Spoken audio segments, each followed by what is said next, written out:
exercice gracieux et qui plaise au monde ne doit être attribué à personne d'autre qu'aux femmes. Qui apprend à danser élégamment pour autre chose que pour plaire aux femmes, qui s'adonne à la douceur de la musique pour une autre raison que celle-là, qui s'applique à composer des vers, au moins en langue vulgaire, si ce n'est pour exprimer les sentiments qui sont causés par les femmes. Pensez à tous les très nobles poèmes dont nous serions privés, aussi bien dans la langue grecque que dans la langue latine, si les femmes avaient été peu estimées par les poètes. Mais pour ne pas parler de tous les autres, ne serait-ce pas une très grande perte si messire François Pétrarque, qui a écrit si divinement ses amours en notre langue, avait appliqué son esprit seulement aux lettres latines, comme il l'eût fait si l'amour de Madame Laure ne l'en eût détourné. Je ne vous nomme pas les esprits illustres qui sont aujourd'hui dans le monde et ici présents, qui produisent tous les jours quelques nobles fruits, et qui pourtant prennent uniquement pour sujet les beautés et les vertus des femmes. Voyez comment Salomon, en voulant écrire mystiquement des choses très hautes et très divines, afin pour les couvrir d'un gracieux voile, un dialogue ardent et affectueux d'un amoureux avec sa dame, parce qu'il lui paraissait qu'il ne pouvait trouver ici-bas parmi nous aucune similitude plus convenable et plus conforme avec les choses divines que l'amour envers les femmes. Il a voulu nous donner de cette manière un peu de l'odeur de cette divinité qu'il connaissait par science et par grâce mieux que les autres. C'est pourquoi il n'était pas nécessaire, Seigneur Gasparot, de disputer sur ce point au moins avec autant de paroles, mais vous nous avez empêchés, en contredisant à la vérité, d'entendre mille autres choses belles et importantes,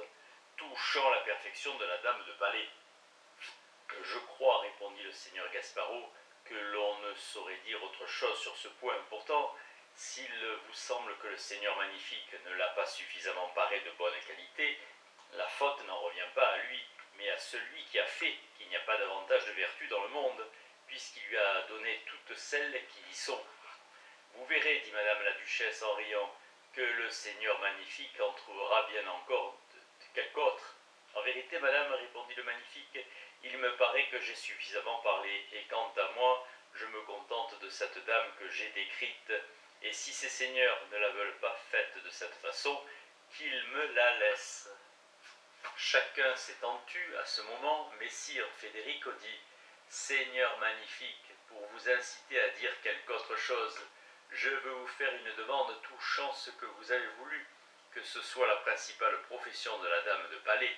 Ce que je désire entendre, c'est comment elle doit se comporter sur un point qui me semble de très grande importance. Car bien que les excellentes qualités que vous lui avez attribuées comprennent l'esprit, le savoir, le jugement, le savoir-faire, la modestie, et tant d'autres vertus, par lesquelles elle doit raisonnablement savoir entretenir toute personne, et à toute occasion, j'estime néanmoins que plus que tout le reste, elle a besoin de savoir ce qui appartient au propos d'amour. Car de la même façon que tout gentilhomme se sert de ces nobles exercices, de ces élégances et des bonnes manières dont nous avons parlé, comme d'instruments pour acquérir la faveur des dames, de même, il met en œuvre ses paroles à cet effet, non seulement quand il est contraint par la passion, mais aussi bien souvent pour faire honneur à la dame à laquelle il parle,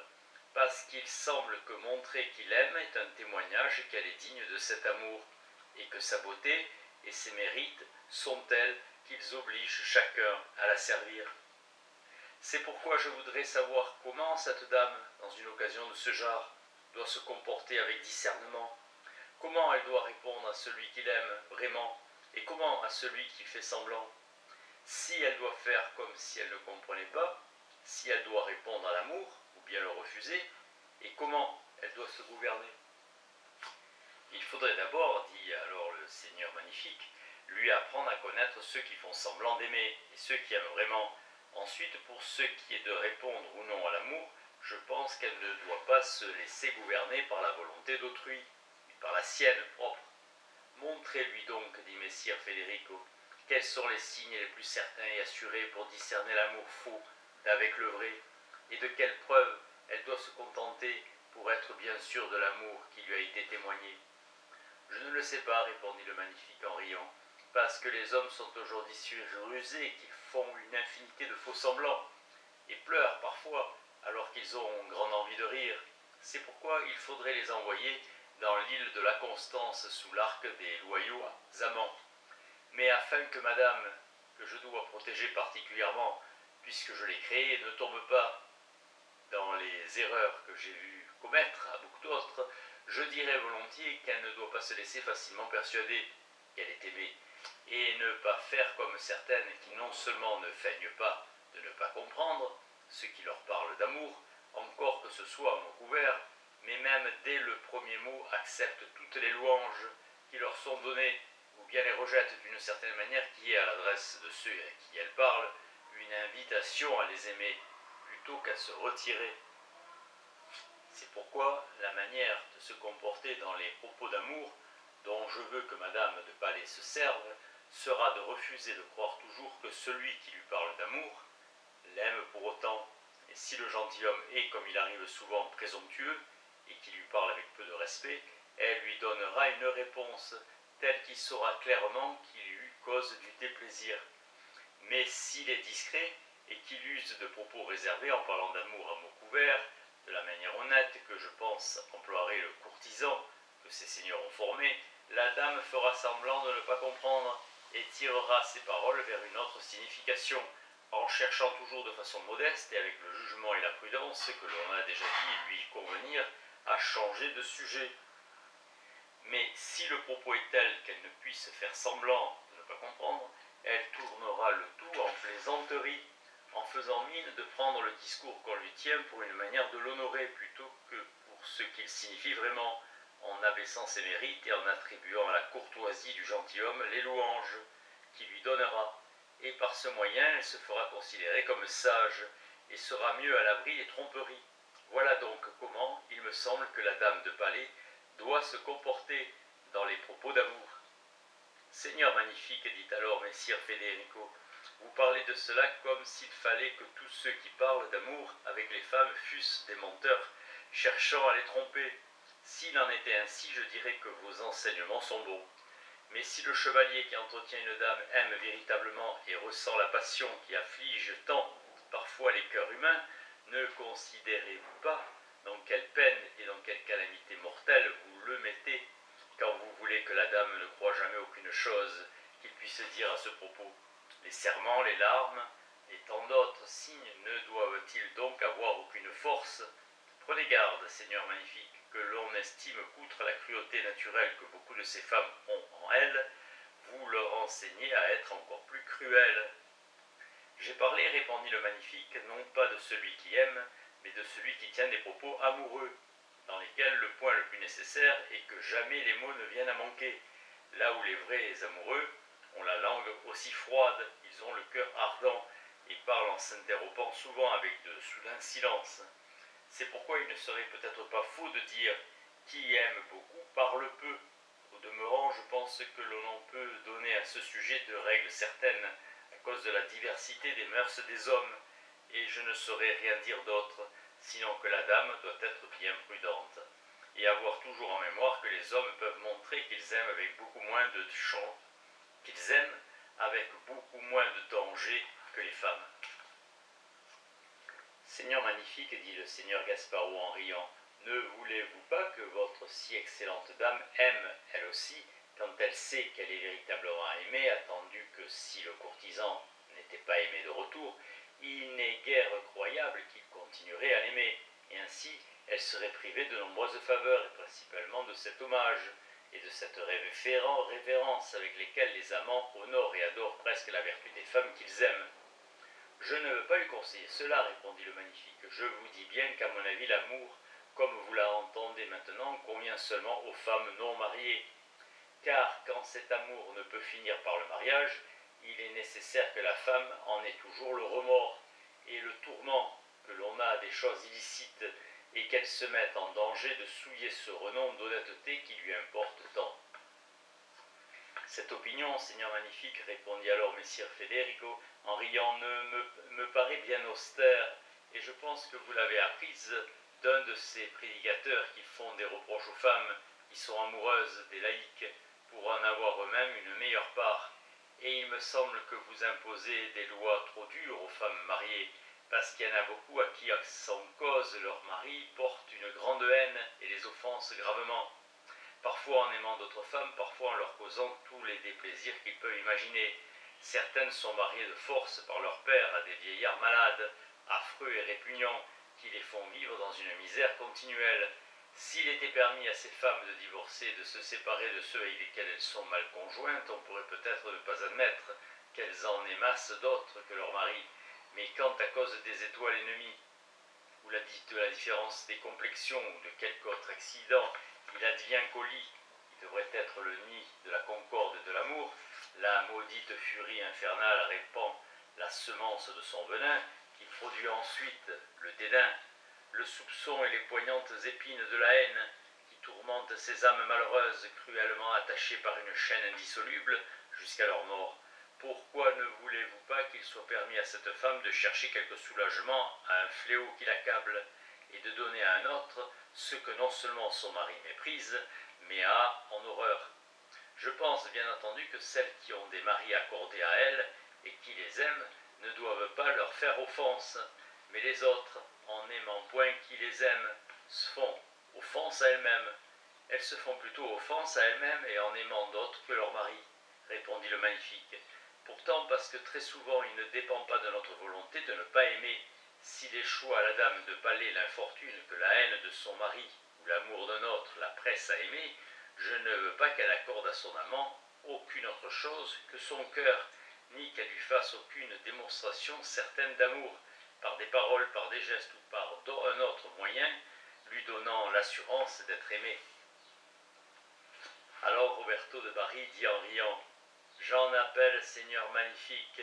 de votre sentence, et je pense que j'aurai de nombreux compagnons. Mais puisque vous voulez enseigner cette rigidité par manière de dire aux femmes mariées, voulez-vous également que celles qui ne sont point mariées soient aussi cruelles et discourtoises, et qu'elles ne complaisent pas au moins en quelque chose à leurs amants?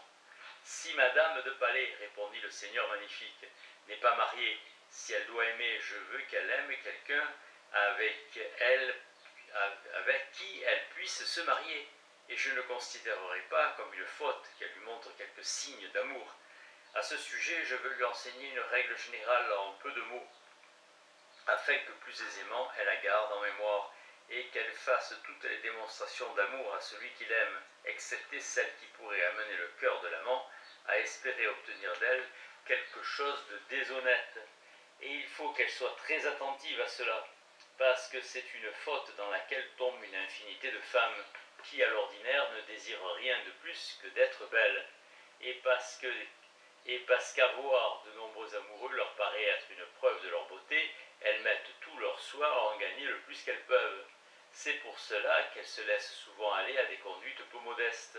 et en quittant cette modestie tempérée qui leur convient si bien, elles jettent certaines œillades provocantes, tiennent des propos licencieux et commettent des actes pleins d'impudence, dans l'idée que grâce à cela, on les regarde et on les écoute volontiers, et qu'ainsi elles se font aimer, ce qui est faux. En effet, les démonstrations d'amour qui leur sont faites naissent d'un appétit excité par leur réputation de facilité et non de l'amour. C'est pourquoi je veux que Madame de Palais ne semble pas, avec ses manières déshonnêtes, s'offrir à quelque sorte à qui le veut, en quelque sorte à qui le veut, et chercher à captiver, autant qu'elle peut, les yeux et la volonté de ceux qui la regardent, mais que par ses mérites et ses façons vertueuses, par sa beauté digne et sa grâce, elle suscite dans le cœur de celui qui la voit l'amour véritable, qui est dû à toutes les choses aimables, et le respect qui ôte toujours l'espérance à celui qui pense à une chose déshonnête. Celui donc qui sera aimé d'une telle dame devra raisonnablement se contenter du moindre signe qu'on pourra lui faire et estimer davantage un seul regard venant d'elle s'il est accompagné d'un sentiment amoureux que d'être totalement le maître d'une autre. Et je ne saurais rien ajouter d'autre à une dame ainsi faite sinon d'être aimée d'un courtisan aussi excellent que celui qui a été formé par ses seigneurs, et de l'aimer elle aussi, afin que l'un et l'autre parviennent à leur entière perfection. Ayant parlé jusqu'ici, le Seigneur magnifique se tut, mais le Seigneur Gasparo dit en riant: « Maintenant vous ne pourrez pas vous plaindre que le Seigneur magnifique n'ait pas formé une très excellente dame de palais. Et dorénavant, si on peut en trouver une de cette sorte, j'avoue bien qu'elle mérite d'être estimée l'égale du courtisan. Je m'engage, répondit Madame Emilia, à la trouver quand vous trouverez le courtisan. Vraiment, ajouta Messire Roberto, on ne saurait nier que la dame formée par le Seigneur magnifique ne soit très parfaite. Néanmoins, en ce qui concerne ces dernières qualités qui appartiennent à l'amour, il me semble qu'il l'a faite un peu trop austère, surtout quand il veut que par ses paroles, ses gestes et ses manières, elle enlève à son amant toute espérance et le confirme autant qu'elle pourra dans son désespoir. Car comme chacun sait, les désirs humains ne s'étendent pas aux choses dont on n'a aucune espérance. Il a pu se trouver parfois des femmes, orgueilleuses peut-être de leur beauté et de leur valeur, dont la première parole qu'elles ont dite à ceux qui leur parlaient d'amour a été pour déclarer qu'ils ne devaient jamais s'attendre à obtenir d'elles aucune chose qu'ils voulaient, et qui par leur visage et leur accueil leur ont été ensuite un peu plus favorables, de manière que par des actes bienveillants, elles ont tempéré en partie leurs fières paroles. Mais si cette dame, par ses actes, par ses paroles et par ses manières, ôte entièrement l'espoir, je crois que notre courtisan, s'il est sage, ne l'aimera jamais, et ainsi elle aura cette imperfection qui est de se trouver sans amant.